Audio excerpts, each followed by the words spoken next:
Wadi Khaled has a reputation as a lawless border town. A checkpoint guards the one road in. Beyond that, there's little sign of the Lebanese army. It's just 20 minutes drive to the flashpoint Syrian town, Homs, and people here are bearing witness to the violent fallout from Syria.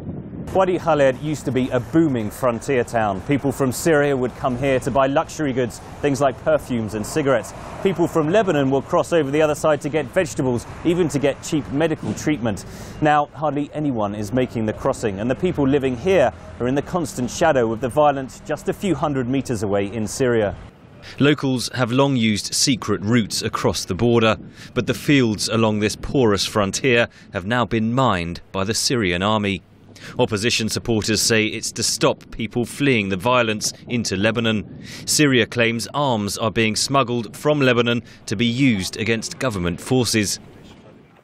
At the end of a rough track, one refugee took VOA to see the point where he crossed.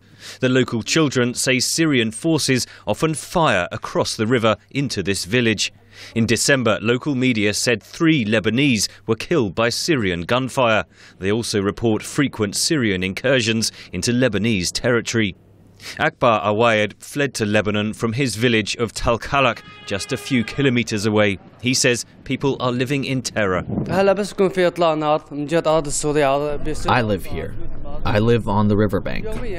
Syria is just next door, and almost on a daily basis they shoot across. Usually it's just shots, but sometimes there has been mortar fire, and we have had casualties. I have a family, and we all sit in a room and we huddle together. It's terrifying. Awayed says life on the other side of the border is steadily getting worse.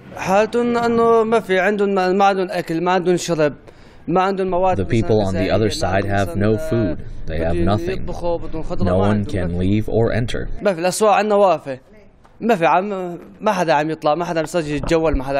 For example, my village of Talkalak, it's not Talkalak anymore. It's a military zone. It's surrounded on all 4 sides.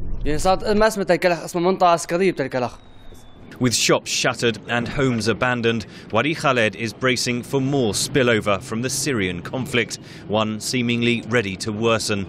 Henry Ridgwell for VOA News, Wadi Khaled on the Lebanese-Syrian border.